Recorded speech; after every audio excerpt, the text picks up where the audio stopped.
이번 주 22주차 수업을 시작하도록 하겠습니다. 그래서 계속해서 비즈니스 모델 캠퍼스를 기반으로 해서 아마 어떻게 우리가 AI 기반의 서비스의 비즈니스 모델을 만들 것인지에 대한 고민을 하고 있었을 거예요. 그래서 이 캠퍼스가 지금 나누어서 하고 있지만 전반적으로 되게 유기적으로 이어져 있다고 볼 수 있습니다. 그래서 우리가 10주차에 어떤 가치가 이 서비스의 메인 가치가 될 것인지 그 가치에 대해서 이야기를 했고, 지난주에 이제 이것을 고객의 측면에서 어떻게 전달을 해야 할지, 우리의 메인 고객이 누구일지, 그와의 관계를 어떻게 빌딩을 해서 어떤 채널을 통해서 이거를 전달을 할지에 대해서 고민을 했다면, 이번에는 이제 서비스에 제공하는 측면에서 우리가 이거를 고객한테 잘 이 가치에 맞게 전달을 하기 위해서는 어떤 것들을 해야 할지에 대해서 이야기를 하고자 합니다. 그래서 대칭이 되는 고객과 마찬가지로 우리가 제공자의 입장에서도 어떤 핵심 활동을 해야 하는지, 그리고 그거를 잘 하기 위한 자원들은 무엇이 있을지, 그리고 우리가 그냥 제공하는 업체에서 단독으로 이걸 다 진행을 할 수는 없기 때문에 핵심으로 가지고 갈 파트너는 누구인지에 대해서 같이 비즈니스 모델에 담아야 합니다. 먼저는 이제 이 가장 위에 있는 핵심 활동에 대해서부터 이야기를 할게요. 그래서 핵심 활동 같은 경우에는 서비스의 제공자의 측면에서 고객한테 우리가 만들었던 그 가치를 전달하기 위해서 어떤 활동을 해야 하는지에 대한 블록이라고 볼 수 있습니다. 그래서 주로는 서비스 제공자의 입장에서 고객한테 서비스를 제공하기 위해서 우리가 그래서 뭘 해야 하는지에 대한 활동을 이야기를 하고 있지만, 하지만 우리가 이 캠퍼스를 하나하나 쪼개서 이 칸에는 꼭 이것만 들어가야 돼 라고 하는 건 아니고 유기적인 걸 바라봐야 된다고 했기 때문에 고객의 입장에 대해서도 이걸 잘 비즈니스를 전달하기 위해서, 고객한테 제공하기 위해서 우리가 그 뒷단에서 해야 하는 활동은 무엇인지에 대해서도 같이 고민을 해야 합니다.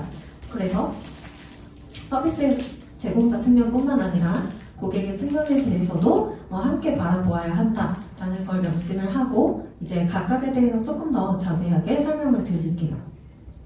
그래서 일단은 제공자의 입장에서 할 수 있는 핵심 활동에 대해서 말씀을 드리겠습니다. 그래서 서비스를 제공하기 위해서는 우리가 여러 가지 것들을 이제 고려를 해야죠.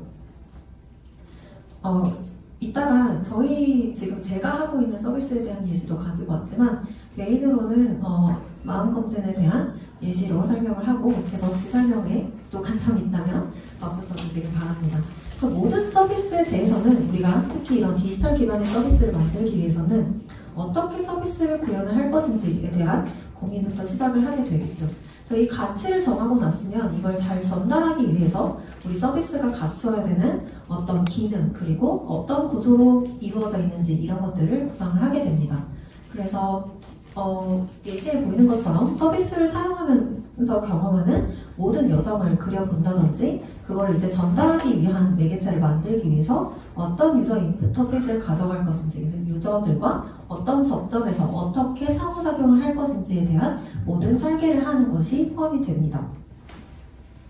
그래서 마찬가지로 그 인터페이스 디자인을 우리가 만약 메인 유저가 고령층이라면 그들을 위한 어떤 가이드라인이 무엇일지, 또는 어린 아이들이 유저라면 그들에게 전달을 해야 될 것이 무엇인지, 이런 것들을 모두 고민을 하는 단계라고 볼 수 있겠고요.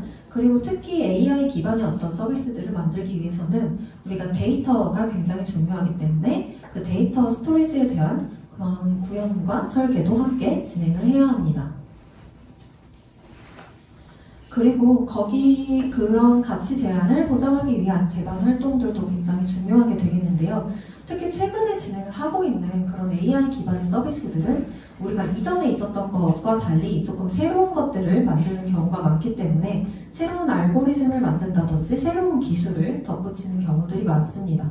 근데 우리가 만약에 메인 가치나 그런 것들을 이런 기술에 기반한 서비스로 가지고 간다면 우리의 것이 굉장히 중요한 그런 알고리즘에 대한 것들이 보장이 되어야 되기 때문에 이에 대한 어떤 특허를 내서 우리의 권리를 보호한다든지 그런 과정들도 포함이 될 수 있겠고요. 또한 우리의 기능 또는 헬스케어로 치자면 임상적 정상적인 유효성을 어떻게 잘 보장할 것인지 그런 것에 대한 뭐 인증 시험, 뭐 임상 시험, 내부 테스트 등에 대한 것들을 진행을 하고 그거를 우리가 잘 만족을 시켜서 제공을 할 수 있다라고 하는 활동들이 함께 포함이 되겠습니다.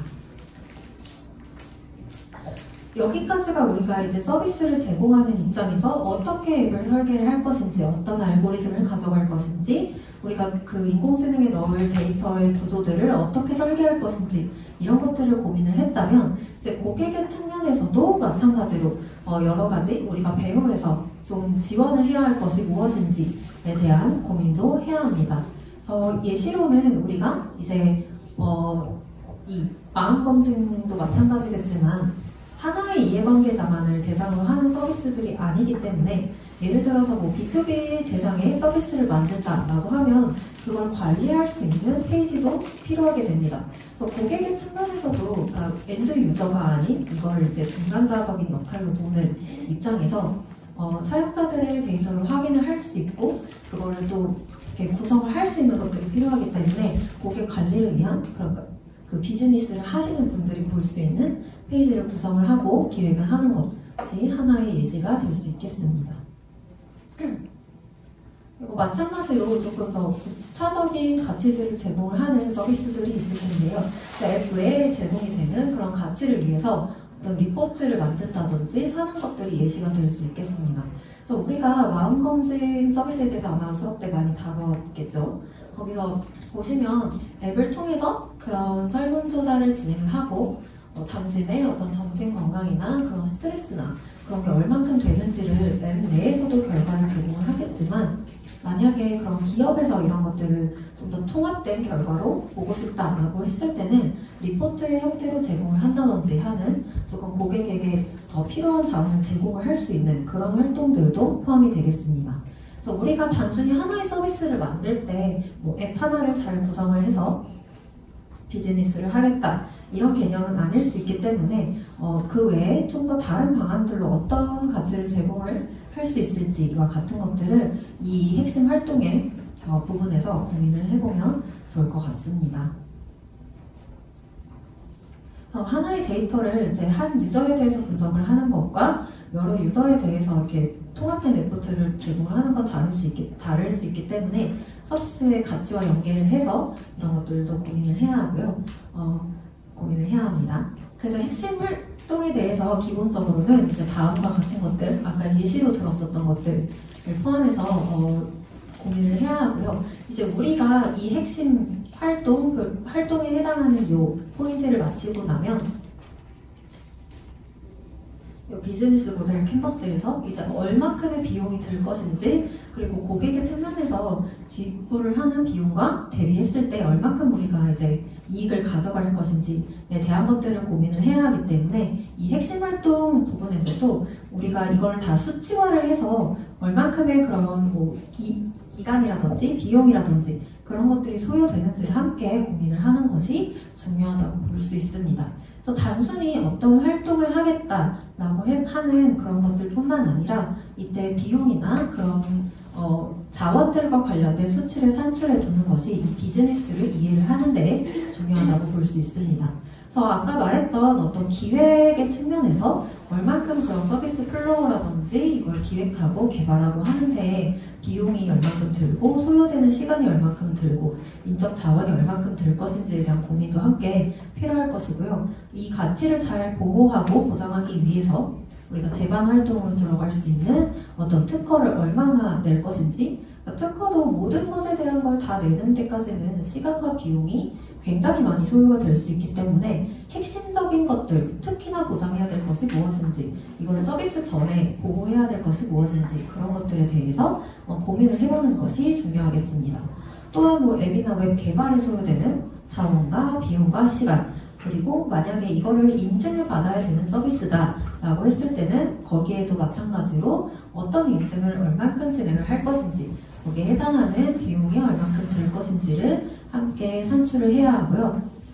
우리가 그냥 서비스를 낼 때 다 만들었으니까 우리는 성공적으로 다 되었어 이걸 내겠어 라고 하는 것은 당연히 아닐 테고 외부나 내부의 검증을 시행을 해야 하기 때문에 이 검증에 필요한 시간과 비용도 함께 고려를 해보는 것이 좋겠습니다. 그래서 이 테스트를 할 때는 사실 내부 테스트를 먼저 하고 외부 테스트를 아마 진행을 할 텐데 그때 각각의 어떤 프로세스로 진행을 할 것인지 마찬가지로 여기도 어떤 자원들이 들어갈 것인지 등에 대해서도 이 핵심 활동에서 고민을 하는 것이 필요하겠습니다. 뒤에는 이제 실제 AI나 생성형 AI 기반의 서비스들로 예시를 들 텐데 혹시 여기까지 중에 궁금하거나 그런 질문사항이 있으실까요? 제가 이 수업은 되게 질문이 많다고 들었었는데 여기도 마찬가지 비슷하네요. 제가 수업을 해서 그런지 모르겠지만 네, 중간중간에 혹시 궁금하신 점 있으면 바로 질문 주시기 바랍니다. 그래서 보통의 서비스들, 모든 서비스들에서는 이런 비즈니스 모델 캔버스에서 방금 말했던 핵심 활동들을 고민을 하게 될 텐데 특히나 우리가 집중해서 보고 있는 것들은 AI 기반의 서비스, 특히나 더 나아가서 생성형 기반의 서비스들을 고민을 하고 있기 때문에 여기에 맞춰서 좀 더 핵심 활동상에서 고민을 해야 될 부분들이 따르게 됩니다. 예를 들어서 이제 AI를 사용을 한다는 것은 데이터가 굉장히 많이 필요할 것이고 어떤 알고리즘이나 기술에 대한 비용 그리고 자원들이 굉장히 많이 필요할 것이기 때문에 거기에 대한 고민들이 필요하게 될 텐데요. 예를 들어서 지금 만들고 있는 마음검증에서는 HRV라고 하는 기술을 통해서 이 사람의 어떤 그 카메라를 통해서 심박 변이도나 이런 것들을 확인을 하게 됩니다. 그래서 우리가 이런 식으로 어떤 이미 가지고 있는 핸드폰의 어떤 센싱 기술이나 그런 것들을 통해서 알고리즘을 만들게 될 때 이게 개발 가능한 범위인지 얼만큼 시간이 소요될 것인지 이거를 내부에 있는 자원으로 해결을 할 수 있을지 아니면 외부의 어떤 그런 API를 사와서 붙인다든지 아니면 외부의 어떤 개발자들이랑 협력을 해야 할지 이런 것들을 고민을 하게 됩니다. 사실 이런 것들에 따라서 나가야 되는 비용이라든지 시간이라든지 그런 것들이 굉장히 달라질 수 있기 때문에 여기에 대한 전략을 잘 세우는 것도 하나의 서비스를 내보내기 위한 그런 비즈니스적인 전략이라고 볼 수 있는데요. 특히 우리가 그냥 기술 하나만 가지고 할 때는 사용자의 경험이라든지 이런 것들을 고민하지 않아도 될 수 있겠지만 우리는 어쨌든 하나의 그런 엔드 유저를 위한 서비스를 만드는 것이기 때문에 이걸 어떻게 하면 잘 측정을 할 것인지 어떻게 하면 정확도를 높이고 사용자의 경험상에서 이를 저해하지 않을지 이런 것들에 대한 기획도 함께 필요하게 됩니다. 그래서 알고리즘을 만드는 것뿐만 아니라 어떻게 데이터를 수집을 할 것인지 이 모든 플로우 상에서 이를 저해하지 않는 사용자 경험을 만들 것인지와 같은 것들이 필요하게 되겠죠. 그래서 아까도 말했다시피 만약에 측정 모델에 대해서 우리 기술로 자체 해결이 가능하다라고 하면 이 핵심 활동이 끝나고 나면 핵심 자원으로 연결이 될 테고요. 만약에 우리가 이거를 자체적으로 해결이 불가능하고 외부의 어떤 API를 사온다든지 외부의 어떤 개발자들을 통해서 개발을 해야 된다든지 하면 이게 핵심 파트너십으로 연계가 되어서 거기에 대한 이제 고민을 하게 되죠. 마찬가지로 이제 알고리즘이나 어떻게 측정을 할 것인지나 어떤 기술을 사용할 것인지 하는 그런 것들을 고민을 했다면 이 인공지능 기반의 서비스에서는 데이터에 대한 것들도 굉장히 중요하게 됩니다. 그러니까 알고리즘만 만들었다고 되는 게 아니라 우리한테 이게 피팅을 시키려면 맞춤화된 어떤 데이터를 잘 설계를 하고 이를 어디에서 가지고 올 것인지 이것을 어떻게 분석을 해서 어떤 결과를 제공을 할 것인지와 같은 것들도 서비스나 비즈니스 상에서 고민을 해야 되죠. 그래서 어떤 채널들을 통해서 어떤 방법들을 통해서 데이터를 모을 것인지 이런 것들도 고민을 해야 되는데 마찬가지로 만약에 내부적으로 이 모든 데이터를 얻을 수 있다라고 하면 이거는 그냥 핵심 마찬가지로 자체 확인을 할 수 있는 핵심 자원이 되겠지만 만약에 밖에서 어떤 데이터를 가지고 온다든지 그런 경우에는 파트너십으로 연계가 될 수 있습니다. 근데 많은 그 데이터들이 그냥 자체적으로 수집을 해서 하는 거는 어려울 수 있기 때문에 어디서 데이터 소스를 가지고 올 것인지에 대한 고민도 하는 것이 굉장히 중요합니다. 그래서 의료 서비스 같은 경우에는 좀 오픈된 데이터들도 꽤 많고 아니면 뭐 기후나 그런 공공 데이터 기반의 것들도 많기 때문에 우리가 이런 빅데이터의 소스들도 잘 활용을 해서 어떻게 이것을 가지고 올 것인지 되게 뭐라고 그러죠? 끊기지 않고 잘 가지고 올 수 있을지, 계속 수급이 가능한지 이런 것들도 고민을 해야 됩니다. 이제 그렇게 되면 수집된 데이터를 어떻게 처리할 것인지에 대한 고민도 해야 되는데요. 어떤 알고리즘을 통해서 할 것인지, 이게 자체 R&D로 가능할 것인지, 분석도 외부를 통해서 진행을 하고 가지고 와야 하는지와 같은 것들도 고민을 해야 되고, 이것을 이제 어떤 서비스의 형태로 어떤 식으로 고객들한테 제공을 할 것인지에 대한 것들도 핵심 활동으로 함께 고민을 해야 합니다. 그래서 여기에 대한 어떤 R&D나 분석이나 개발이나 이런 것들이 핵심 활동에 해당이 되겠고, 여기도 마찬가지로 이거를 하는데 얼만큼의 비용이나 시간이나 인적 자원이나 그런 것들이 들지에 대한 고민을 하는 것이 이 파트라고 볼 수 있겠습니다. 이제 AI에 대한 전반적인 내용이 말씀드렸다면 생성형 AI에서도 특히나 고민을 해야 될 부분들이 있을 텐데요. 아까 그 전반적인 서비스에서 말했던 것과 유사하게 서비스 제공자의 입장에서 고민해야 될 것, 그리고 고객의 배후에서 지원해야 될 것으로 나누어서 설명을 드리도록 하겠습니다. 생성형 AI 모델을 우리가 모델이나 그런 엔진 자체를 만들 수는 아마 없기 때문에 어떤 그런 엔진이나 모델을 가지고 올 것인지, 그거를 우리 서비스랑 어떻게 통합해서 최적화시킬 것인지에 대한 고민을 하는 게 여기에 해당이 될 테고요. 우리가 만약에 예를 들어서 최근에 많이 생성형 AI로 쓰고 있는 어떤 LLM 기반의 서비스를 사용한다든지 그렇게 했을 때 어떻게 프롬프트를 짤지, 어떤 그런 에이전트로 설정을 할 것인지와 같은 것들이 해당이 될 수 있겠고, 그런 것들을 통해서 우리가 고객의 가치라든지 경험이라든지 고객 파트랑 연계가 되어서 이를 향상시킬 수 있는 포인트이기 때문에 이 부분도 함께 고민을 하는 것이 좋겠습니다. 그리고 아무리 그런 LLM, 예를 들어서 LLM 기반의 서비스라고 할지라도 우리가 어떤 데이터 소스를 가지고 와서 거기서 프롬프팅을 하느냐에 따라서 결과가 달라질 수 있기 때문에 이것을 어떻게 자동화해서 계속해서 진행을 할 것인지, 이 데이터 상에서 어떤 결과를 어떻게 도출을 할 것인지와 같은 것들도 중요하겠고, 이게 만약에 잘 되지 않는다면 좀 엉뚱한 답을 내리거나 할 수 있기 때문에 여기에 대해서도 좀 더 탄탄한 그런 방안들을 고려를 하는 것이 중요합니다.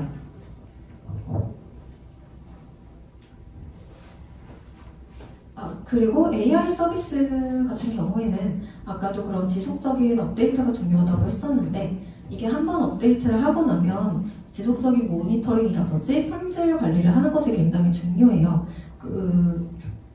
우리가 이런 모니터링을 계속 하지 않는다면 엉뚱한 답을 내리거나 할 수 있기 때문에 품질을 주기적으로 검토하고, 만약에 좀 어떤 변화가 있다든지 좋지 않은 답을 내리고 있다라든지 그런 부분들이 파악이 되면 바로바로 수정을 할 수 있는 그런 프로세스가 필요하고, 이것도 마찬가지로 서비스 제공자의 입장에서 우리가 이 가치를 제공하기 위한 포인트로 고민을 해야 되는 부분입니다. 그리고 고객의 입장에서는 아까 말했던 그런 문제점들이 생겼을 때 어떻게 이를 보고할 수 있을지, 그런 포인트를 만드는 게 되게 중요한데요. 우리가 어떤 서비스를 만들 때 보면 가끔 이 컨텐츠에 대해서 뭐 신뢰를 하십니까? 좋습니까? 나쁩니까? 이런 질문들이 가끔 이렇게 뜰 때가 있을 거예요. 그런 것들이 이제 우리가 만들고 있는 그런 AI 기반 알고리즘에 영향을 미치게 되는데, 이런 것들을 이제 어떤 포인트로 어떤 질문을 제공을 할 것인지, 어떤 피드백을 수집해서 우리가 만들고자 하는 이런 서비스를 업데이트할 것인지에 대해서 고민을 하는 게 중요하겠습니다.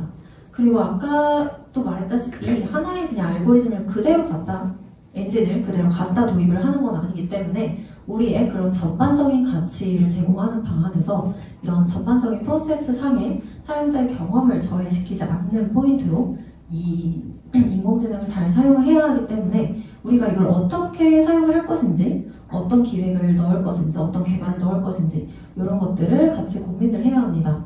그리고 보통 이런 생성형 AI를 사용을 하는 게 이제 개인에 맞춤화된, 초개인화된 서비스들을 제공을 하려는 목적들이 많기 때문에 이럴 때 어떻게 이걸 전달할 것인지, 추가로 지원되는 자료들이 필요할지 이런 것들도 고민을 해봐야 합니다. 그래서 아까 마음 검진의 예시로 들었던 것처럼 하나의 유저한테 그냥 앱으로 된 결과를 제공할 수도 있겠지만 여러 이해관계자를 고려를 했을 때는 다른 전달 방식이나 출력 방식이 있을 수도 있기 때문에 그런 것들도 함께 고려를 해서 여러 이해관계자들에게 우리가 만들고자 하는 서비스의 가치를 이해시킬 수 있는 방안을 고려를 해야 되겠죠. 그리고 마찬가지로 여기에서도 비용에 대한 것들을 함께 고민을 해야 합니다. 그래서 이 AI 모델을 사용을 했을 때 생각보다 비용이 많이 발생을 할 수 있어요. 그래서 그 생성형 AI 모델을 썼을 때 우리가 만들어놨던 그런 모든 것들을 돌렸을 때 한 유저의 그런 프로세스당 얼마의 비용이 산출이 될 것인지 그것들도 한번 고민을 해보는 게 좋을 거고 나중에 그 다음 주에 배우게 될 비용이나 수익 구조 측면에서도 우리가 AI 모델을 사용을 했을 때 유저들이 내는 비용 대비 얼만큼 그런 가치를 가지고 갈 수 있을지 실제 돈을 벌 수 있는 정도로 사용이 될 수 있을지 이런 것들도 당연히 고민을 해보는 게 중요하겠습니다. 그리고 생성형 AI를 도입을 하는 게 무조건 답은 아닐 수도 있어요. 그래서 최근에 여러 서비스들에서는 이런 챗봇 기반의 어떤 고객과 소통하는 것들이라든지 이런 것들을 고려를 하고는 있지만 약간 이거를 도입하는 데는 많은 시간과 비용이 또 소모가 될 수 있기 때문에 우리가 우리의 가치를 제공하기 위해서 이런 핵심 활동에서 생성형 AI를 도입하는 게 진짜로 도움이 될 것인지 어떤 도움이 될 것인지 이런 것들도 같이 고민을 해보는 게 좋겠습니다. 그래서 내부 자원으로 만약에 이게 처리가 불가능하고 모두 핵심 파트너에서 가지고 와서 해야 된다면 굉장히 많은 그런 비용이 발생할 수 있기 때문에 그런 것들도 같이 고민을 해야 우리가 비즈니스 상에 좋은 그런 진짜 돈을 벌 수 있는 서비스가 될 수 있겠죠. 마찬가지로 고객의 인터페이스나 사용자 경험 향상을 위해서 얼마큼의 시간과 프로세스가 발생할 것인지 그리고 고객의 피드백을 수집을 해서 맞춤형으로 뭐 보고서를 제공한다든지 아니면 모니터링을 통해서 지속적인 업데이트를 추구를 해야 되는데 여기에 드는 그런 시간과 비용 그리고 자원들이 어떤 것들이 있을지 등에 대해서도 고민이 필요합니다. 관련해서 두 가지 예시를 가지고 왔는데요. 우선 첫 번째로는 추천에 대해서 생성형 AI가 사용이 되고 있는 예시입니다.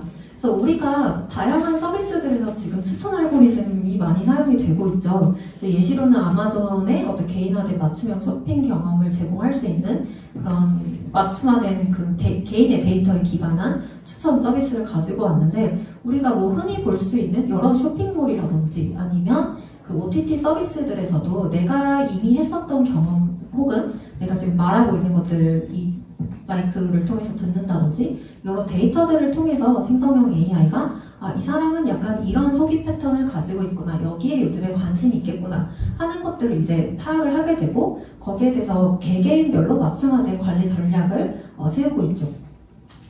그래서 이런 것들을 만들 때 이제 핵심 활동으로서는 이런 어떤 알고리즘을 사용을 할 것인지에 대한 것부터 시작을 하게 됩니다. 그래서 생성형 AI 모델에 이걸 통합해서 사용하고 최적화했을 때 얼마큼의 이득을 가지고 올 수 있을지 여기에도 얼마큼의 시간과 비용이 들 것인지 이런 것들을 같이 고민을 하게 될 텐데 예를 들어서 우리가 만약에 어떤 책에 관심이 있는 경우 그 사람이 어떤 책을 계속 보고 있다면 생성형 AI는 그와 유사한 추천이나 최신 도서나 이런 것들을 추천해주는 알고리즘들을 사용을 하게 되어 있죠.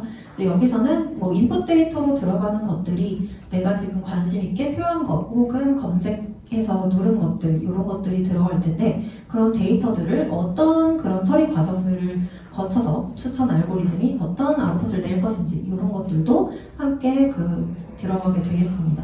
그리고 우리가 이런 알고리즘을 만들 때 물론 개인에 기반한 데이터들도 있겠지만 최신 트렌드와 관련된 콘텐츠도 실시간으로 제공해서 내가 관심 있을 법한 요즘에 나는 책에만 관심이 있는데 최신 트렌드 상에서는 예를 들면 뭐가 있을까요? 영화가 더 있다면 영화에 대한 것도 지속적으로 넣어서 내가 구매 포인트를 좀 더 확장시킬 수 있다든지 그런 포인트들도 개개인별로 만들 수 있겠습니다. 그래서 이런 알고리즘들이나 이런 핵심 활동들을 통해서 고객의 만족도도 높일 수 있고, 물론 나의 그런 맞춤화된 콘텐츠를 제공할 수 있기 때문에 만족도도 높이고, 구매에 대한 전환율이라든지 구매율을 높일 수 있기 때문에 하나의 이 아마존의 핵심 가치가 많은 그런 고객들한테 맞춤화된 서비스를 제공을 하고 구매율을 높이자였다면, 그런 것들을 성공적으로 할 수 있게끔 만드는 활동이 되겠죠. 그래서 이런 그런 알고리즘들이 좀 명확하게 내가 원하는 것들을 잘 제공을 하게 된다면 모델에 대한 신뢰도나 정확도도 높일 수 있기 때문에, 이게 마찬가지로 고객에 대한 만족도를 높이거나 구매율을 높일 수 있는 요소들로 작용을 하겠습니다. 여기가 그런 서비스 제공자의 입장이었다면, 고객의 입장에서도 어떤 필요한 직원들이 있을지를 고민을 해봐야 될 텐데요. 아까 말했었던 피드백 채널이 하나의 예시가 되겠습니다. 그래서 우리가 만약에 내가 물론 책에 관심 있어서 계속 책을 이야기한다든지 책을 찾고 있지만, 뭐 이런 류의 책은 진짜 원하지 않는데 계속 그게 뜰 때가 있잖아요. 알고리즘도 그렇죠. 우리가 무슨 어떤 뭐라 그러죠? 그 유튜브나 이런 걸 보는데 나는 여기에 관심을 표한 적이 없는데 계속 그것만 뜰 때 알고리즘을 우리가 클렌징 하거나 하잖아요. 그럴 때 할 수 있는 피드백으로, 만약 이 콘텐츠에 대해서 좋아요 혹은 싫어요를 누르면 그게 알고리즘에 반영이 되어서 모델 업데이트가 되고 고객 경험 향상에도 도움이 되겠죠. 그래서 이런 것들도 마찬가지로 이런 모든 것들을 잘 사용자들이 별 고민 없이 한눈에 잘 이해를 하고 할 수 있게끔 하는, 사용자에 대한 인터페이스를 최적화시키는 그런 UX, UI의 자원도 필요할 테고요. 마찬가지로 이걸 개발하고 업데이트할 수 있는 그런 인적 자원도 함께 고객 핵심 활동에서 좀 필요한 내용들이라고 볼 수 있겠습니다. 여기서도 이제 이런 알고리즘들을 개개인 맞춤으로 할 때 굉장히 한 명마다 소요되는 비용들이 있을 거예요. 그래서 그것이 얼만큼의 비용이 들 것인지, 이 활동으로 인해서 나올 수 있는 비용이나 시간이나 자원들이 뭐가 필요할지를 고민을 해서 다른 이제 그 비즈니스 모델 캠퍼스와 연계를 시켜야 되고요. 모니터링이나 유지보수나 이런 데도 마찬가지로 비용이 들 텐데 여기에 대해서도 검증을 해야 합니다. 그리고 우리가 이걸 한번 만들어서 이제 하는 거로 그치는 게 아니라 이 품질을 계속해서 업데이트를 하고 시스템에 대한 업데이트도 해야 하기 때문에 여기에 대해서 내부나 외부 검증을 하는 것도 핵심 활동으로 볼 수 있겠습니다. 여기까지가 좀 아마존의 사례로 생성형 AI를 통해서 핵심 활동에 대한 얘기였다면, 제가 지금 하고 있는 프로젝트를 기반으로 또 설명을 드려볼게요. 저도 지금 헬스케어 관련된 거를 만들고 있고, 저는 뇌졸중 후에 구음장애라고 하는 그런 말 장애가 오는 사람들을 위한 서비스를 만들고 있습니다. 그래서 먼저는 이 사람들의 음성 데이터를 수집을 해서 이 사람들한테 너의 말 상태가 지금 어떤지, 어느 정도의 심각도를 가지고 있는지 그런 것들을 제공을 하게 되는데, 원래 인공지능이 없는 서비스, 그러니까 인공지능 기반의 물론 결과들을 내겠지만 원래 임상 환경에서는 아직까지 이런 좀 표준화된 방법이 없기 때문에 그런 좀 정밀한 평가를 제공할 수 있고 학습 효과 없이 언제 어디서나 평가를 제공할 수 있다는 가치 하에 그 진단 서비스를 만들고 있습니다. 그리고 최근에 인공지능에서 나타나는 문제점 중에 하나가, 인공지능의 어떤 결과를 제공을 하고 나면 내가 왜 이런 추론 결과, 어떤 추론 과정을 통해서 했는지 그런 것들을 알기 어렵다는 블랙박스라고 하는 문제가 있어요. 혹시 블랙박스 문제를 들어보신 분이 계신가요? 여기 다 인공지능 지금 기반의 서비스를 기획하고 계시니까. 그래서 우리가 만들었던 문제점 중에 하나도 그냥 어떤 분류 모델, 저희는 라이트GBM이라고 하는 모델을 쓰고 있는데 이걸 통해서 그냥 심각도가 정상인지 경도인지 심각인지 이걸 분류를 하는 결과를 내는 거는 쉬운 일이라고 볼 수 있습니다. 데이터를 많이 넣고 그 피처 값을 조정하면 정확도를 높게 분류를 할 수 있겠지만, 우리가 환자들한테 제공하려는 가치는 너의 심각도가 얼마야 이걸 제공을 하려던 게 아니라 왜 어디에 어떤 문제가 있어서, 특히 말의 속도가 느려서 당신은 심각도가 높습니다, 또는 발음이 나빠서, 특히 어떤 발음이 나빠서 라고 하는 결과를 제공을 하는 거를 하려고 했습니다. 그래서 이런 것들을 하기 위해서 최근에 설명 가능한 인공지능이라는 게 되게 많이 도입이 되고 있고 저희도 설명 가능한 인공지능에 기반해서 여러 가지 알고리즘들을 쓰고 있는데 특히 뭐 예를 들자면 이 심각도 진단 결과에 영향을 미친 특징에 대해서 중요도를 산출을 하고 그걸 환자들이 이해할 수 있는 수준의 텍스트로 변환하기 위해서 LLM, 특히 저희는 GPT-4 모델을 사용을 해서 이거를 다시 변환을 해서 어디에 문제가 있습니다 라고 하는 것을 챗봇 기반의 그런 설명으로 제공을 하는 그런 모델을 만들고 있습니다. 그리고 마찬가지로 그냥 챗으로만 제공을 하면 이해가 어려운 부분들도 있기 때문에 예를 들어서 저희는 이렇게 혀나 뭐 턱이나 그런데 마비가 와서 좀 말이 안 되시는 분들이 많으시기 때문에 이게 어디 부분이 특히 마비가 돼서 말이 안 나온다 라고 하는 것들을 다시 한번 비주얼라이션 해서 제공을 하는 그런 여러 가지 생성형 AI를 사용을 하고 있습니다. 그래서 저희한테 해당이 되는 그런 핵심 활동으로는 특히 첫 번째로 이걸 기획하는 측면에서 어떤 설명을 제공을 해야 하는지 그걸 R&D를 시작을 했습니다. 그래서 저희가 환자분들 그리고 의료진분들을 인터뷰를 해서 실제로 이제 어떤 결과를 얻고 싶은지 우리가 생성형 AI로 제공을 했을 때 어떤 그런 리포트를 받고 싶은지를 조사를 했습니다.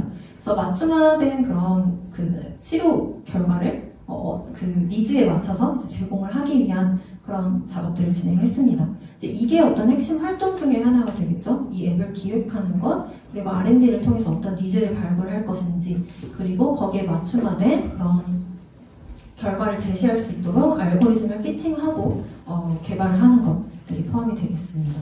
그래서 실제로 조사를 했을 때 신기하게도 환자 그리고 그 의료진들이 바라는 설명의 정도 그리고 설명을 원하는 그런 화면들이 좀 달랐었어요. 그래서 환자분들은 되게 조금 내가 실제로 지금 어떤 상태인지에 대한 결과를 얻기를 원했고 의료진분들은 조금 더 자세하게 이 사람의 상태에 대해서 결과를 얻기를 원했습니다. 환자분들이 궁금해했던 건 내가 그래서 어떻게 하면 더 나아질 수 있을지에 대한 좀 카운터팩추얼한 설명을 얻기를 원했고 의료진들은 현재 상태를 좀 더 면밀하게 알려줄 수 있는 기능들을 원했기 때문에 거기에 따라서 좀 구분을 해서 이제 기획을 진행을 했었죠. 그래서 예시를 하나 가지고 왔는데 순서는 날 평가를 수행을 하고 거기에 대해서 얼만큼의 중증도가 있는지를 분류를 하고 글로벌 설명이라고 해서 전반적으로 어떤 피처에 대해서 어떤 그 중요도에 따라서 이렇게 결과가 나왔는지 그리고 세세한 설명으로서 시각화와 함께 다른 그 예시들과 함께 설명할 수 있는 것으로 기획을 했습니다. 제가 영상도 가지고 왔는데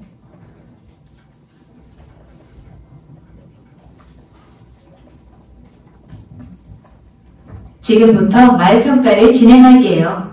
조용한 곳에서 시작해주세요. 화면에 문장을 소리내어 읽어주세요.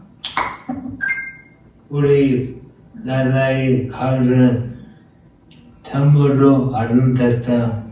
무엇보다도 전에 오를 때 더욱더 수고하셨어요.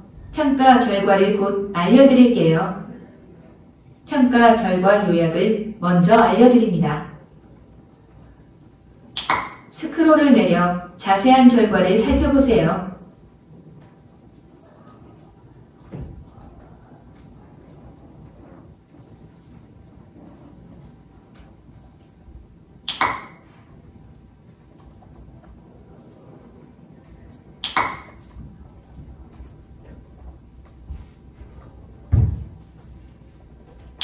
더듬어진 듯한 완만 안무야 가까이 넣은 듯한 뾰족함이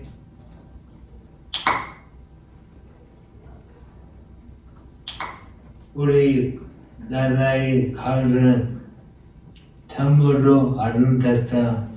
무엇보다도 전에 오를 때 더욱더 구별한 실제로 지금 저희가 만들어서 워킹하고 있는 서비스이고 실제 뇌졸중 후에 공장에 오신 분이 데이터를 넣으면 저런 식으로 결과가 나오도록 설계가 되어 있습니다. 그래서 여기에 해당하는 이제 알고리즘을 어떤 것을 쓰고 이제 지속적인 업데이트를 위해서 어떻게 해야 되는지를 고민을 하는 것도 이 핵심 활동의 서비스 제공자의 측면에서 해야 될 일이겠죠. 그래서 LLM 부분에서는 저희가 이런 식으로 지금 챗 형태로 세세한 그 하나하나의 그 뭐라 그러죠? 하위 영역별로 어떤 결과, 뭘 잘했고 뭘 못했고를 제공을 하게 됩니다. 그래서 어떤 방식으로 하고 있냐면 일단은 음성 데이터를 다 넣었고 그 심각도별로 분류를 해서 넣었고 여기에 대해서 실제 임상 병리사가 이 말을 들었을 때 어떻게 리포팅을 할 것인지에 대한 예시 텍스트를 넣었어요. 그래서 레그라고 하는 리트리버 앤 제너레이트 방법을 써서 이 음성이 들어왔을 때 이와 유사한 것을 찾아서 이와 유사한 글을 제너레이트해서 제공할 수 있는 그런 그 생성형 AI 방법을 사용을 하고 있습니다. 그래서 이때도 이 데이터들, 그러니까 임상병리사의 샘플 데이터를 어떻게 수집을 해서 넣을 것인지 이런 것들도 같이 고민을 해야 되겠고 지속적인 업데이트를 위해서는 이런 데이터, 샘플이 될 수 있는 데이터가 있어야 이 레그 방식이 가능하기 때문에 그런 것들을 지속적으로 어떻게 업데이트할 것인지 이게 하나하나의 패턴별로 다 데이터가 있는 게 가장 제너레이션이 잘 될 수 있을 것이기 때문에 그런 것들을 어떻게 업데이트할 것인지 이런 것들이 저희 지금 서비스에서는 핵심 활동으로 고민을 하고 있는 포인트 중에 하나입니다. 그리고 저희가 여러 가지 음성 데이터에 기반한 평가를 내리고 있어요. 그래서 총 9가지 음성 데이터를 인풋했을 때 거기서 각각의 어떤 피처를 이제 나누게 되고 그에 기반한 이제 프롬프트 보이시는 이런 식의 프롬프트를 짜서 지금 제공을 하고 있는데 이 각각의 단계에서 얼마큼 잘 수행되고 있는지 이런 것들도 검증을 하게 됩니다. 여기에 대해서도 당연히 내부 그리고 외부에 대한 검증을 진행을 해서 지속적인 업데이트를 하게 되고요. 아까 아마존의 예시에서 그 피드백으로 치자면 얼마큼 그 내가 이 서비스 추천을 받는 거에 대해서 뭐 좋은지 싫은지 이런 것들이 될 수 있겠지만 저희 같은 경우에는 이 가치 자체가 되게 정확한 결과를 내리는 게 중요하기 때문에 이 평가 자체도 이 LLM을 평가하거나 뭐 엔드 유저가 평가하거나 여러 가지 방법들이 있는데 이런 것들을 통해서 계속해서 정확도를 확인을 하고 이를 높여나갈 수 있는 방법들을 제공을 하고 있습니다. 이때도 이 프롬프트에서 가장 중요한 게 몇 개의 에이전트로 나누어서 어떻게 이 데이터들을 분석하고 결과들을 통합해서 제공을 할 것인지 이런 것들도 중요하고 이게 에이전트를 얼만큼 나누느냐에 따라서 정확도에 영향을 미칠 수 있지만 에이전트 개수에 따라서 이제 당연히 이렇게 넘어갔다 오는 토큰의 수가 다를 수 있기 때문에 비용 산출이 다를 수 있어서 이 정확도와 비용 사이에서도 고민을 하는 포인트들이 필요하고 이게 아까 말했었던 이 단계에서 얼만큼 시간이나 비용이 들지에 대한 고민이 필요하다는 측면이랑 같겠습니다. 그래서 그런 것들을 고민을 해서 어느 정도의 정확도, 그러니까 많이 높을수록 당연히 좋은 서비스겠지만 그만큼 유저가 부담해야 되는 비용이나 서비스 제공자가 부담해야 되는 비용이 많을 수 있기 때문에 그런 간극들을 조절을 하고 그런 것들이 이제 이 비즈니스 모델 상의 중요한 포인트가 되겠죠. 그래서 마찬가지로 LLM 기술뿐만 아니라 다음과 같은 이미지 생성 모델도 같이 사용을 하고 있습니다. 그래서 실제 음성이 들어왔을 때 이걸 다시 한번 텍스트로 변환을 시키고 이 텍스트 기반으로 했을 때 어떤 구강 구조나 혀나 턱의 움직임인지를 이제 모델이 학습을 해서 이제 올바른 사람이 이 발음을 할 때는 어느 정도의 움직임인데 나는 지금 혀가 문제인지 뭐 턱이 잘 안 벌어져서 문제인지 이런 것들을 같이 시각화해서 이해할 수 있는 수준으로 제공을 하는 그런 생성형 AI를 사용을 하고 있습니다. 여기서도 저희가 처음에 보이는 저런 모델로 시작을 했었어요. 그래서 저렇게 만드는 데는 시간이나 비용이나 그런 것들이 낮겠지만 사용자의 경험 측면에서는 이게 입인지 혀인지 뭐 이빨인지를 알 수 없기 때문에 이런 식으로 3D화를 한다든지 이런 가치에 맞는 변화를 하고 여기에 비용과 시간이 더 들더라도 이렇게 제공을 하는 게 더 좋겠다는 그런 의사결정을 한다든지 그런 작업들이 진행이 됐었고 이것도 마찬가지로 그런 부분들이 이제 핵심 활동에서 여러분들이 서비스를 만들 때 고민을 해야 하는 포인트라고 볼 수 있습니다. 네, 여기까지가 핵심 활동이었고 생성형 AI를 사용을 하는 제가 지금 하고 있는 예시를 설명을 드렸는데 혹시 뭐 관련해서 질문이나 코멘트 사항 있으신 분 계신가요? 제가 너무 저희 서비스에 대해서 좀 딥하게 얘기를 했던 것 같아서 네, 여러 질문. 네, 질문하시는 건가요? 아, 저는 이제 이 뭔가 하고 계시는 것보다 훨씬 더 간단한 그런 분석을 하고 있어서 사실 저희는 약간 피처 익스트랙션 부분에 있어서 그 뭔가 트랜스포머나 이런 거를 약간 하는 걸로 하고 있거든요.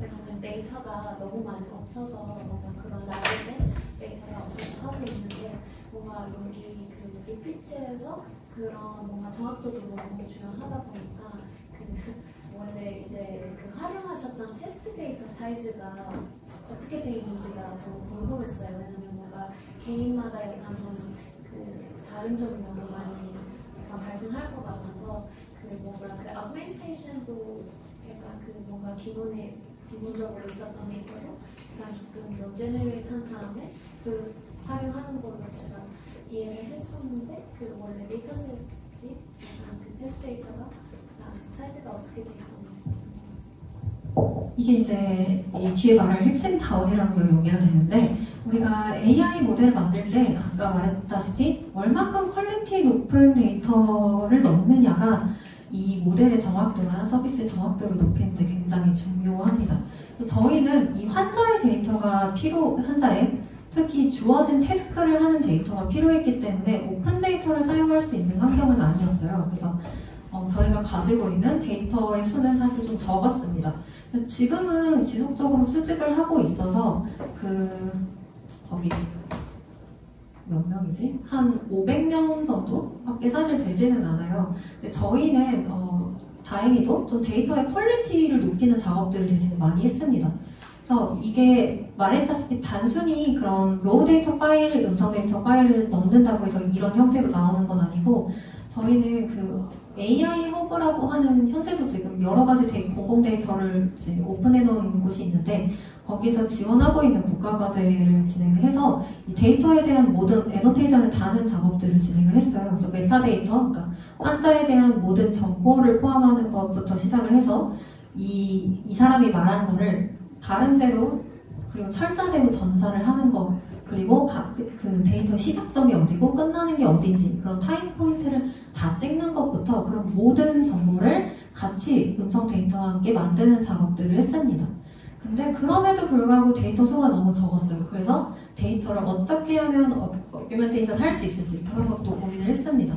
여기도 생성형 AI가 이제 들어가게 되는데 우리가 음성을 비슷하게 만드는 기술들이 또 있어요. 그래서 저희가 이게 어쨌든 심각도 분류부터 시작을 하는 거기 때문에 정상인의 데이터를 학습시키고 그 경도 그리고 심각한 데이터를 이렇게 나눠서 각각에 대해서 이와 비슷하게 말할 수 있게끔 여러 가지로 이렇게 화자를 늘려가는 작업들을 진행을 했습니다. 그렇게 해서 데이터를 늘리기도 했고 근데 저희는 문제가 이제 데이터의 불균형성이 조금 컸었어요. 심각한 환자가 되게 적었었는데 그를 위해서 이 모델을 만들 때 이걸 또 데이터 수를 맞추거나 하는 방법들이 여러 가지가 있는데 그것도 여러 가지 모델링을 통해서 그 다운 샘플링 하는 게 좋을 것인지 아니면 그 어규멘트 한 거를 같이 붙여서 분석을 하는 게 좋을지 이런 여러 가지 내부적인 검증을 통해서 가장 적합한 방법을 찾아 나가는 중이라고 볼 수 있습니다.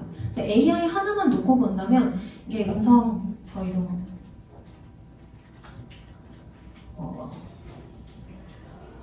네, 여기서 보는 이 단계 하나가 굉장히 큰 사이즈의 작업들이에요. 그래서 이 오디오를 입력해서 저희가 이제 데이터를 어떻게 수집하느냐겠죠. 그래서 몇 명을 그리고 어떤 패턴을 가진 사람들로 쪼개서 저거를 밸런스 있게 수집을 할 것인지부터 고민을 하게 되고 오디오에 대한 전처리 측면에서는 이게 외부 음성이 들어가거나 하는 데이터는 또 버려야 되는 경우들이 많기 때문에 이걸 클렌징 할 수 있는 인핸스먼트를 쓸 것인지 근데 인핸스를 사용을 하면 또 그 로우 데이터 값이 날아가는 것들이 있어서 얼만큼의 클렌징이 적합한 수준인지를 정하는 것들이 있고 이제 저희는 여기 보면 문단 읽기라고 되게 긴 문단을 읽는 읽는 과정이 있는데 이게 그 인공지능 모델마다 약간 몇 분의 데이터까지만 처리가 가능하다 이런 것들이 있기 때문에 이거를 이제 문장 단위로 세그멘테이션 하는 작업들도 필요합니다.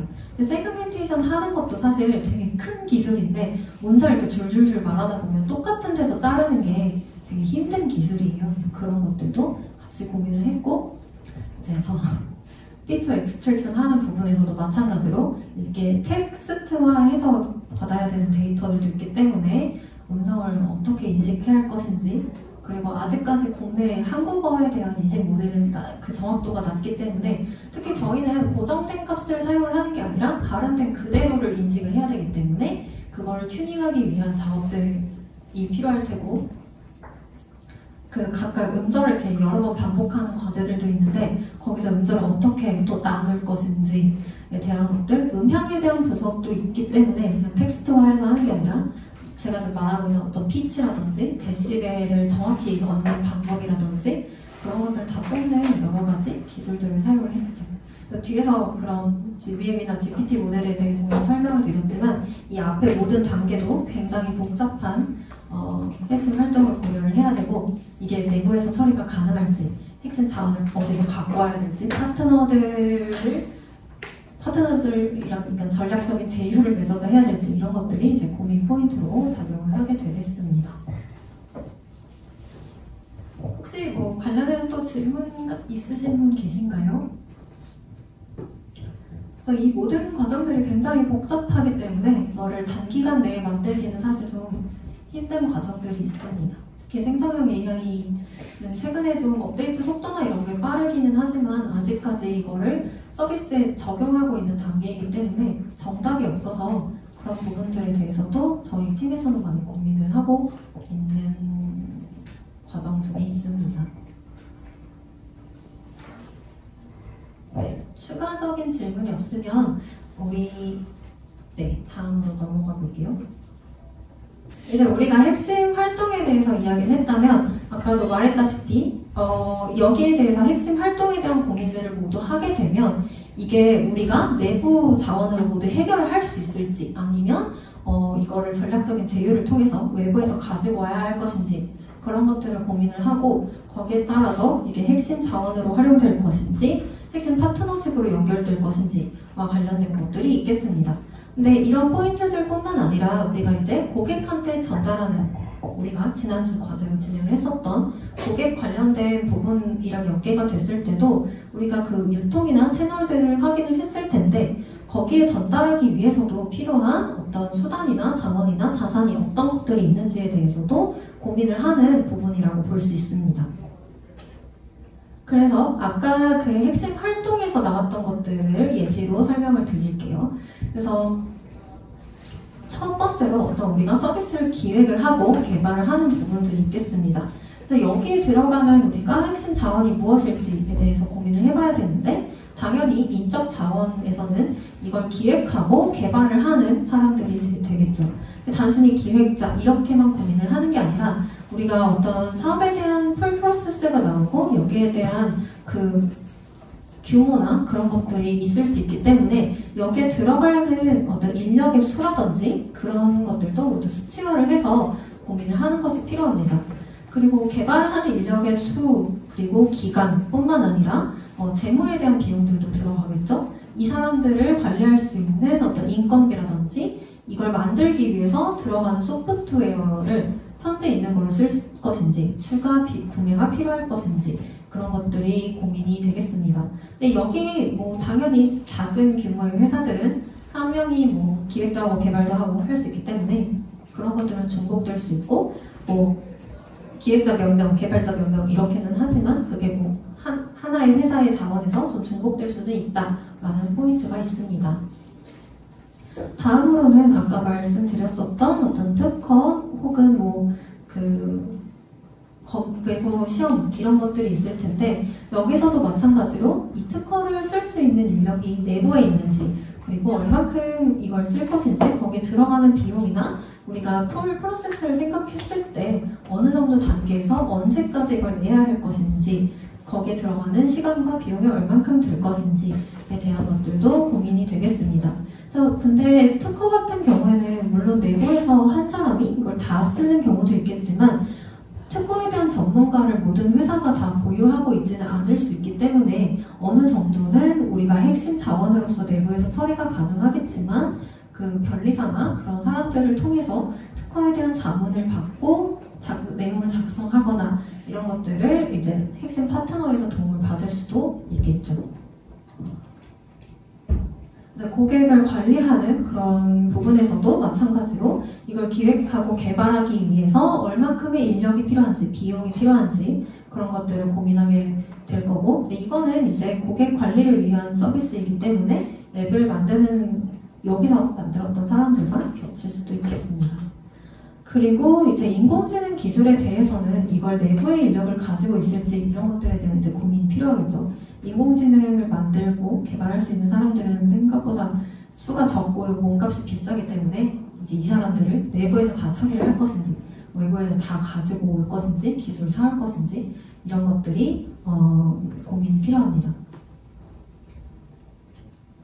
마찬가지로 데이터에 대해서도 어디서 이 데이터들을 수급을 해올 것인지 그리고 우리가 만약에 내부에서 모든 데이터들을 새롭게 수집을 해서 만들 것인지 새롭게 수집된 데이터들에 대해서 뭐 데이터에 대한 라벨링이나 애노테이션이나 이런 것들을 다 스스로 진행을 할 것인지 이런 것들에 대해서도 고민이 필요한데요.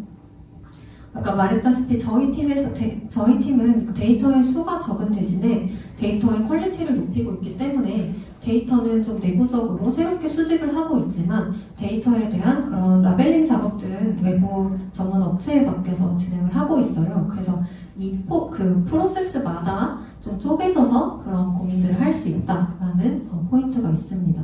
생각보다 그런데도 비용이나 시간이 굉장히 많이 들기 때문에 여기에 데이터에 대한 고민들도 굉장히 필요한 포인트라고 볼 수 있습니다. 여기서 나오는 여러 가지 다른 지적 자산들이라든지 재무 비용도 함께 고민을 해야 되고요. 네, 그리고 조금 다른 이야기이지만 우리가 고객 파트에서 어떤 채널이나 유통에 대한 것들도 고민을 했었는데 여기에 대해서도 추가적으로 우리가 이를 위해서 지원할 수 있는 핵심 자원이 무엇일지에 대한 고민도 필요하겠습니다. 그래서 채널에 우리가 아까 발표를 해주었던 것처럼 커뮤니티나 여러 가지 것들이 있을 수 있는데 이걸 단순히 그냥 커뮤니티에 하겠다 이런 게 아니라 우리 내부에서 어떤 자원들을 이 채널을 통해서 홍보를 하기 위해서 지원할 수 있을지 그리고 이를 위해서 핵심 파트너로 데리고 와야 될 사람들은 누구일지 그런 것들에 대해서도 나누어 고민을 하는 것이 필요하겠습니다. 이제 여기에 대해서도 이제 생성형 AI의 측면으로 설명을 드릴게요. 그래서 말했다시피 일반 서비스랑 다르게 인공지능 기반의 서비스들은 되게 인공지능을 다루거나 데이터를 다루거나 하는 사람들이 필요하기 때문에 그런 사람들이 핵심 자원으로 들어갈 수 있을지 이 사람들을 어떻게 관리할 수 있을지 그런 것들이 포함이 되겠습니다. 그리고 필요한 그런 기기들도 다르게 작용이 될 수 있는데 우리가 외부의 그런 데이터 스토리지를 사용을 할 것인지 그것도 내부에서 다 처리를 할 것인지 그런 것들에 따라서도 우리가 나가게 되는 비용이나 그런 것들이 다를 수 있기 때문에 거기에 대해서도 이제 핵심 요 파트 그리고 다음 주에 하게 될 비용 파트에서 함께 고민이 필요합니다. 네, 말했다시피 데이터 인프라나 그런 기술 및 컴퓨팅 자원이나 재정 자원에 따라서도 그런 것들이 달라질 수 있기 때문에 우리 회사가 지금 가지고 갈 수 있는 규모가 얼만큼인지 그리고 만약에 우리가 만들고자 하는 서비스가 그 데이터가 굉장히 많이 필요하다라고 하는 서비스라면 이런 것들이 더 중요하게 작용을 할 수 있기 때문에 필요한 최소 데이터 수가 얼마큼이 될 것인지 그리고 지속적으로 어떤 그 규모나 사이클이나 속도로 데이터가 추가될 것인지에 따라서도 이런 것들이 달라질 수 있기 때문에 여러 고민이 필요합니다. 마케팅이나 유통이나 이런 데서도 꼭 그 홍보를 할 수 있는 인력이 내부에 있는지 그걸 위해서 어느 정도 시간이나 어떤 방안들을 사용을 할 것인지에 대해서도 고민을 해야 되고 고객을 참여하는 입장에서도 어떤 그런 채널을 통해서 그때 분석을 했었던 채널과 연계가 됐을 때 내부에서 어떤 지원을 해주어야 하는지 제공자의 입장에서 그런 것들이 함께 연결이 되겠죠. 우리가 그 생성형 AI로 가장 많이 대두가 되고 있는 오픈 AI사의 챗GPT 서비스를 예시로 들겠습니다. 그래서 여기서도 이제 새롭게 엔진을 개발을 했기 때문에 AI 모델에 대한 전문가, 엔진을 만들 수 있는 전문가들이 필요하겠고, 여러 가지 데이터, 이제 텍스트나 초거대 그런 데이터에 기반한 것들을 만들고 있기 때문에 데이터 엔지니어나 분석가가 필요하게 되겠죠. 그리고 이거를 이제 우리가 일반 유저들도 사용할 수 있게끔 풀어두었어요. 그래서 특히 이 챗GPT는 우리가 일반 사용자들도 챗하는 것처럼 많이 사용을 하고 있죠. 그래서 이렇게 만들어진 그 모델을 일반 사용자가 사용하게끔 하기 위해서는 여러 가지 사용자 경험을 고려를 하고 이 유저들의 특성을 이해를 해서 제공을 해야 하기 때문에 이걸 만들기 위한 사용자 경험을 빌딩하기 위한 디자이너도 필요하겠고, 이 챗GPT에서 좀 그런 여러 가지 비용 구조나 모델들을 비즈니스 모델들을 제공을 하고 있는데, 거기에 따른 고객 지원팀이라든지 이런 것들도 당연히 핵심 자원으로 들어가게 되겠습니다. 그래서 여기서는 이 오픈 AI에서는 이 모든 것들이 아마도 내부적으로 하고 있기 때문에 이런 것들이 핵심 파트너가 아닌 자원으로 들어가게 되겠죠. 그리고 마찬가지로 고성능 컴퓨터라든지 클라우드 리소스가 필요한지 이런 것들을 고민하게 될 텐데, 아마도 여기는 데이터의 수가 크기 때문에 뒤에 핵심 파트너사로 연계가 되어서 이 데이터를 어디에 보관을 할 것인지 이런 것들은 이제 외부랑도 연계가 돼서 진행이 되게 됩니다. 데이터에 대한 인프라도 어떤 그런 구조를 가지고 있을지, 이 데이터에 대해서도 그런 여러 가지 것들을 고민을 해야 되고, 제작 자원으로서도 이 인프라에 들어가는 비용들이 얼마큼이 될지, 모델 라이선스나 API에 접근할 수 있는 비용들이 어떻게 될 것인지, 이걸 외부랑도 어떻게 연계를 할 수 있을지, 그런 것들에 대한 고민이 필요하겠습니다. 마찬가지로 이제 유통, 그리고 마케팅을 할 수 있는 채널과도 연계할 수 있는 포인트들이 필요한데, 이 오픈 AI도 여러 가지 비즈니스 모델을 만들고 있고, AI 기반의 서비스를 만드는 곳들에 이런 기술들을 판매를 하고 있기 때문에 그게 어떻게 가능할 것인지, 그런 것들을 마케팅할 수 있는 인력이나 그런 어디 가서 시연을 한다든지 그런 방안들을 할 텐데, 이걸 내부에서 처리할 수 있을지, 그런 것들에 대한 고민이 필요하겠죠. 마찬가지로 그 영업이나 그런 것들도 핵심 자원으로서 고민을 해야 합니다. 이것도 이제 저희의 예시인데요. 이제 아까 말했던 것처럼 저희는 이 모델, LLM이라고 하는 모델 자체는 당연히 저희가 만들 수 없기 때문에 GPT의 것을 가지고 와서 핵심 파트너로 가지고 와서 사용을 하고 있습니다. 근데 단순히 그냥 있는 거를 사용을 하는 건 아니고 내재화를 시켜서 사용을 하고 있는데, 이 프롬프트 엔지니어링을 통해서 LLM 기반의 그런 모델들을 만들고 있죠. 그래서 가지고 온 걸 가지고 내부에서 이제 진행을 하고 있는 것들은 어떻게 이 프롬프트를 짜는 것이 가장 우리 서비스에 적합한 결과를 낼 것인지를 만들 수 있는 그런 여러 가지 모델링 작업들을 하고 있고, 이게 이제 내부에서 진행이 되는 경우에는 핵심 자원이라고 볼 수 있겠습니다. 그리고 이게 저희가 가지고 있는 어떤 데이터의 예시인데요. 이런 식으로 조금 샘플 데이터, 그러니까 저 LLM, 특히 저희 기반의 서비스를 만들기 위해서 어떤 그 데이터들을 집어넣었을 때 이게 레그 방식을 사용을 하고 있기 때문에 실제 샘플이 될 수 있는 케이스에 대해서는 모든 데이터를 가지고 있어야 합니다. 환자별로, 저 심각도별로 우리가 분석을 하고 있는 저 피처들에 대해서도 하나하나 정확도를 조금 산출을 해봤고요. 그래서 저 정확도를 가지고 얼만큼 정확하게 맞추고 있는지 이런 것들을 내부 검증하기 위한 요소로 사용을 하고 있습니다. 그래서 저게 일부는 당연히 학습 데이터로도 사용이 그 프롬프팅 시에 그걸 찾을 수 있는 그 데이터 소스로도 활용이 되지만, 이걸 넣었을 때 실제로 새로운 데이터가 들어갔을 때 얘랑 얼만큼 유사한 가까운 답을 내는지를 테스트하기 위한 도구로도 활용을 하고 있습니다. 그리고 이 앞에 있는 이미지는 실제로 똑같은 음성을 들었을 때 의료진들이 저희가 지금 호흡, 발성, 공명, 조음, 운율 각각에 대해서 결과를 내고 있어서 각각에 대해서 실제 의료진이라면 어떤 설명을 할 것인지에 대해서 텍스트화를 부탁을 드렸어요.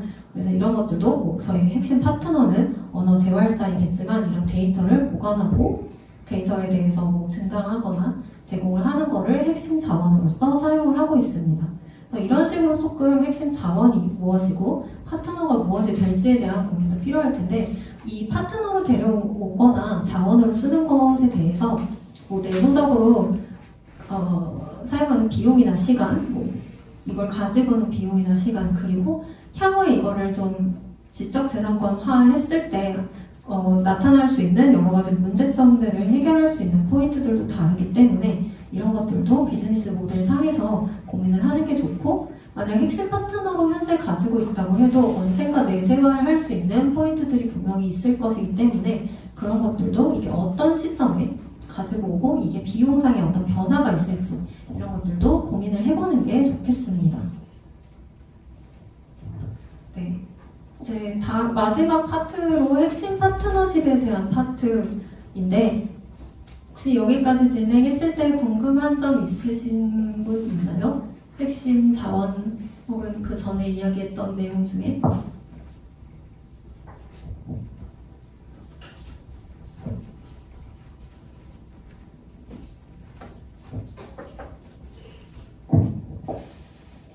네, 그러면 마지막 핵심 파트너십 단계에 넘어가기 전에 우리 한 10분만 쉬었다가 진행을 할게요.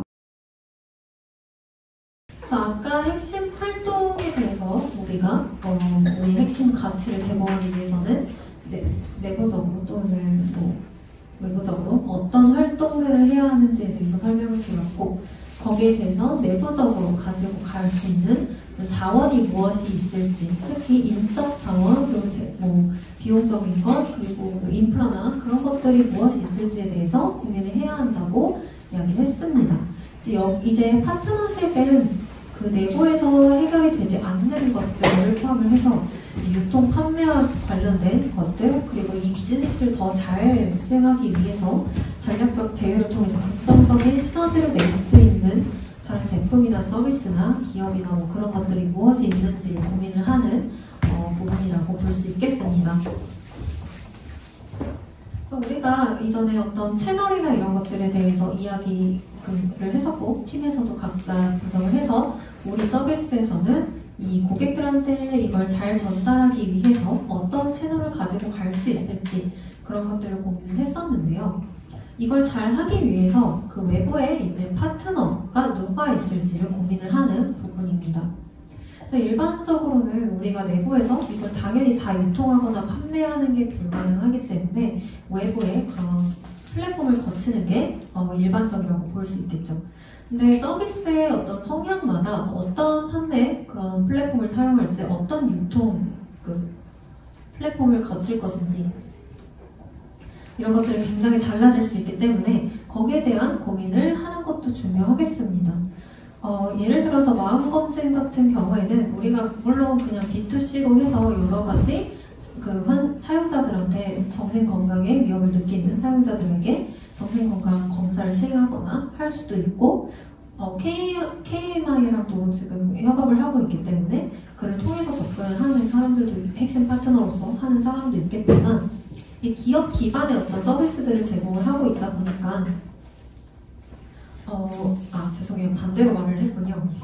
우리가 개별 기업에 컨택을 해서 당신 기업에 어떤 있는 임직원들한테 우리가 정신건강을 검진할 수 있는 서비스를 제공을 할 테니 거기에 대해서 검진을 하고 우리가 너네 회사에 대한 어떤 리포팅을 해주겠다. 이렇게 기업 하나하나 접근을 하는 것도 하나의 방법이 될 수 있겠지만, 우리가 KMI라고 하는 주요 파트너사를 핵심 파트너로 선정을 해서 현재 진행을 하고 있습니다. 아마 지금 회사에 다니시는 분들이 안 계셔서, 안 계시겠죠? 안 계셔 학생분들이시니까 모르겠지만, 회사를 다니다 보면 이제 2년에 한 번씩 건강검진을 해야 해요. 그래서 건강검진을 할 수 있는 업체도 회사에서 보통 몇 개 중에 어디를 가시오 이렇게 선정을 해주게 됩니다. 그렇게 하면 이제 여러 기업들에서 이 건강검진 업체를 통해서 그 건강검진을 받을 수 있기 때문에 되게 다양한 고객을 쉽게 모을 수 있는 좋은 유통책이라고 볼 수 있어요. 특히 이런 헬스케어 서비스에서는. 그래서 우리가 KMI라고 하는 굉장히 큰 그런 건강검진 센터와 함께 연계를 해서 진행을 하고 있고, KMI에서 우리가 보통은 사람들이 어떤 신체에 대한 검진만 진행을 하고 있지만 마음 검진을 하나의 그런 서비스로서 제공을 해서 사람들이 신체뿐만 아니라 정신 건강에 대한 것들도 진행을 할 수 있도록 만들어 두었습니다. 이렇게 함으로써 조금 더 많은 사용자들이 이 서비스에 대해서 거부감 없이 사용을 할 수 있게끔 해두었고 더 많은 사용자들이 사용할 수 있는 그런 채널을 열어두었다라고 볼 수 있겠습니다. 그러니까 이런 식으로 우리가 하나의 서비스를 판매할 때 단순히 그런 B2C로 판매하는 것뿐만 아니라 이 서비스의 도메인에 좀 더 어울리는 그런 파트너가 무엇일지를 고민을 해보시는 게 이 비즈니스를 잘 판매하는 좋은 수단이 될 수 있겠습니다. 그래서 제가 아까 설명드렸던 그런 뇌졸중 이후의 서비스들도 되게 여러 환자들이 그런 재활센터나 병원들을 통해서 보통 언어치료를 받고 있기 때문에 주요한 파트너사로 병원이나 재활기관이나 보호기관이나 이런 데를 삼고 있어요. 그래서 그런 데를 핵심 파트너로 해서 거기에 유통을 함으로써 이제 서비스가 퍼져나갈 수 있게끔 하는 전략들을 세울 수 있겠죠. 그래서 아까도 처음에 발표를 했던 팀처럼 여러 노인 커뮤니티나 이런 데도 하나의 파트너로 삼아서 유통을 할 수 있는 방안이 될 수 있기 때문에 우리의 서비스가 가진 가치와 이걸 가장 잘 판매할 수 있는 그런 파트너사가 어딘지를 고민을 해보는 게 이 파트너십에서 첫 번째로 중요한 부분이라고 볼 수 있습니다. 두 번째로는 이걸 판매하는 입장뿐만 아니라 아까 핵심 자원에서도 내부적으로 해결 가능한 것 그리고 외부에서 가지고 와야 하는 것에 대한 부분을 이야기를 했었는데 이제 두 가지 포인트가 있을 것 같아요. 그래서 첫 번째로는 전략적인 제휴를 통해서 우리의 서비스에 대해서 판매를 한다든지 서비스의 퀄리티를 높일 수 있는 그런 제휴사가 어딜지를 고민을 해보는 게 필요하겠습니다. 그래서 마음검진에서는 아까 KMI를 통해서 그런 유통이나 판매를 하는 것뿐만 아니라 여러 가지 그런 유저의 풀을 늘리고 되게 다양한 사용자들에게 제공을 하는 것을 목표로 하고 있기 때문에 그런 정신건강의 위험도가 높은 사용자들이 어디일지 거기에 대해서 케이스를 얻을 수 있는 것들이 어디일지 이렇게 연계를 해서 현재 진행을 하고 있고 예체능 치료 기업과 함께 협력도 해서 여러 가지 그런 포인트들을 넓혀가고 있는 중에 있습니다. 그러니까 전략적 제휴로는 아까 유통사뿐만 아니라 이런 식으로 다양한 부분들이 있을 텐데 조금 더 우리가 이적 측면에 대해서 어떤 데이터를 수집을 해야 한다든지 판매에 대한 그런 포인트를 넓혀가야 한다든지 한다면 여러 가지 방안으로도 고민을 해볼 수 있을 것 같아요. 그리고 마지막으로 이제 내부의 핵심 자원을 활용해서 달성을 할 수 없던 것들은 이제 우리가 외부에서 이걸 데리고 와야겠죠. 그래서 이때도 그냥 하는 게 아니라 우리가 이 핵심 활동을 대체할 수 있는 대신하거나 보조할 수 있는 파트너사가 어디인지 그런 것들을 고민을 해보는 것이 필요합니다. 모든 걸 사실 내부에서 하는 게 가장 안전하고 좋겠지만 특히 AI 모델 같은 경우에는 하나를 개발을 하는데 굉장히 많은 시간이 들 수 있기 때문에 이거를 이미 잘 구축을 해놓은 회사의 거를 데리고 와서 쓰는 게 더 좋을 때가 있겠죠. 그래서 이런 것들을 내재화하는 게 좋을지 내부에서 처음부터 시작을 하는 게 좋을지 외부에 이미 잘 만들어진 것을 가져오는 게 우리 서비스상 더 좋을지 그런 것들을 고민을 해보는 포인트라고 볼 수 있습니다. 근데 단 우리가 이제 가치 제공에 대한 것들을 고민을 해봤어요. 근데 핵심 가치가 되는 기술이나 그런 것들을 외부에서 가져오는 게 위험할 수도 있기 때문에 왜냐하면 외부 그런 기업의 변화에 따라서 서비스를 중단한다든지 약간 비용이 갑자기 높아진다든지 하는 거에 대해서 대응을 할 수 없는 케이스들이 있을 수 있기 때문에 우리가 핵심이 되는 어떤 기능이나 서비스의 중점이 되는 것들에 대해서는 처음 시작할 때는 핵심 파트너사와 함께 하더라도 어느 순간에는 이걸 내재화할 수 있도록 계속해서 발전해 나가는 것이 중요하다고 볼 수 있습니다.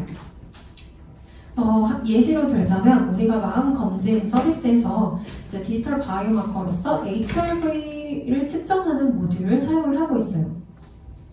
HRV가 되게 메인 기능 중에 하나로 작용을 하고는 있지만 이거를 현재 내부에서 개발을 하는 데는 여러 문제점이 있습니다. 당연히 비용도 많이 들 수 있고 시간적인 부담도 굉장히 많이 들 수 있고 이게 얼마큼 어떤 모델을 만드는 것이 목표에 적합한지 알기가 어렵기 때문에 되게 부담이 크게 작용하게 됩니다.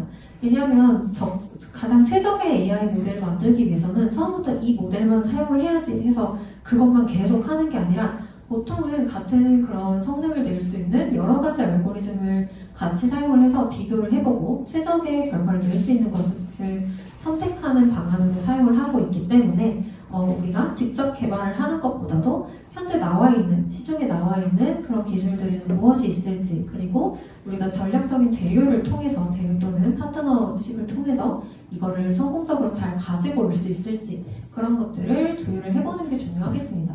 근데 이때도 그냥 단순히 만들어진 게 있으니까 가지고 와야지 이렇게 하는 것보다도 이런 여러 가지 이득을 잘 따져본 후에 이거는 내재화 지금 당장 우리가 만드는 것보다도 해외에서 가져오는 게 더 이득이 크겠다고 한다면 그때는 이제 이 API를 사온다든지 하는 방법을 사용을 할 수 있겠죠.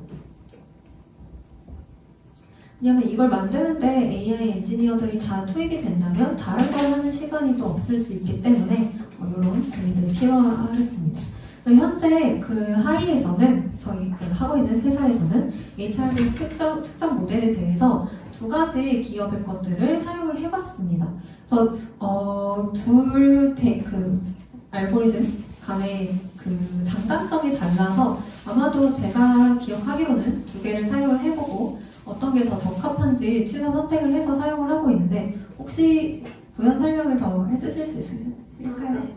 저희가 원래 HIV 관련된 연구만 하고 있는 그런 회사들이랑 계약을 해서 모듈을 받았고 뭔가 실험을 하고 그 다음에 뭔가 다양한 그런 서비스에 넣어서 어떤 식으로 사람들을 뭔가 그 데이터를 잘 측정할 수 있을지, 왜냐면 이게 모듈이 너무 민감해요. 뭔가 작은 그런 뭔가 포지션이나 위치에 뭔가 그런 변화가 있으면 아니면 뭔가 그 환경에 있는 그 때문에도 약간 조금 영향을 많이 받는 그런 민감한 데이터이다 보니까 뭔가 모듈들 간에 뭔가 그런 차이가 어떻게 되어 있는지를 약간 확인한 다음에 최근에도 사실 새로운 모듈도 받았었어요. 그래서 지금은 생각하고 있는 거는 모든 모듈들을 다 한 번에 측정 가능한 그런 뭔가 기능을 한번 디자인을 해서 그 데이터를 받은 다음에 그 데이터들 간의 차이를 보고, 사실 그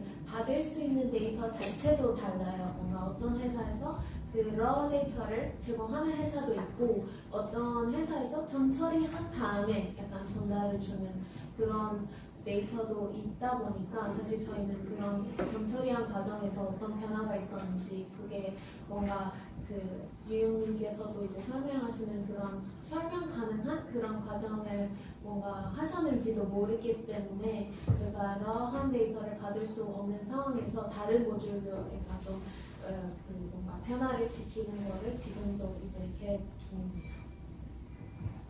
네, 이런 식으로 우리가 핵심 파트너를 누구를 데리고 갈 것인지에 따라서도 굉장히 전략이 달라질 수 있기 때문에 여러 가지 선택지를 잘 확인을 하고 우리의 서비스에 가장 적합한 것을 찾아나가는 과정이 필요하겠죠.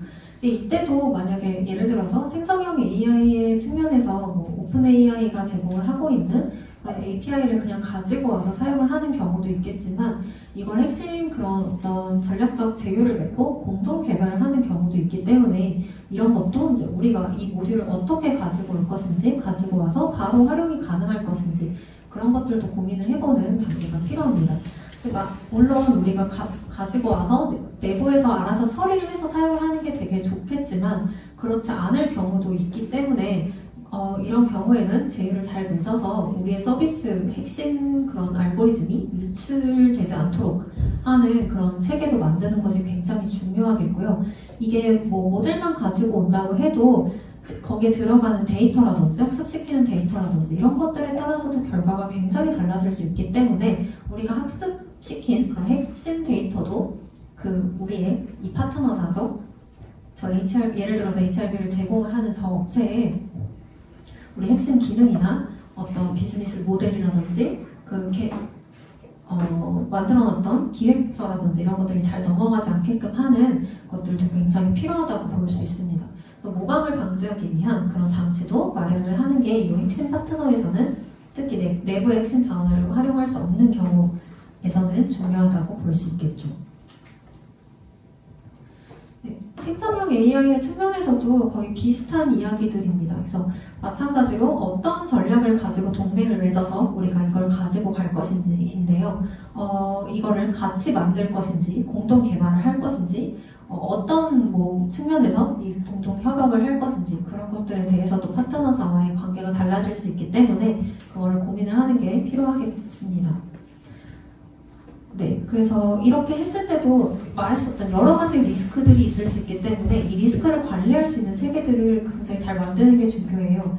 그래서 서비스를 그냥 기획하는 입장에서는 사실 이런 것들에 대한 고민이 나중에 들어가겠지만 실제로 이걸 운영을 한다든지 실제 규모로 만들 때는 사실 이런 것들이 가장 제일 중요할 수 있기 때문에 민감한 데이터를 어떻게 유출 방지할 것인지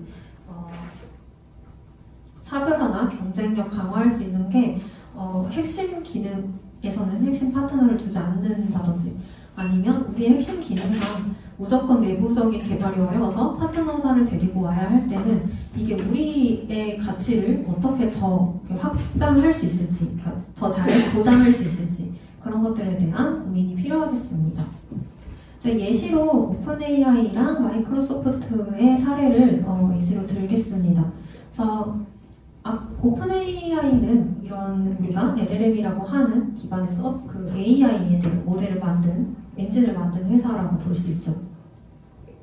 그리고 마이크로소프트는 여러 가지 비즈니스를 포함해서 여러 사업들을 진행을 하고 있는데 이 둘 간에는 전략적인 어떤 협업을 맺을 수 있는 포인트가 굉장히 많았습니다. 그래서 예를 들면 오픈AI사는 굉장히 방대한 데이터를 기반으로 하고 있는데 이 데이터들을 자체 어떤 서버나 그런 데에 다 보관을 할 수는 없기 때문에 이제 그런 거를 이 데이터를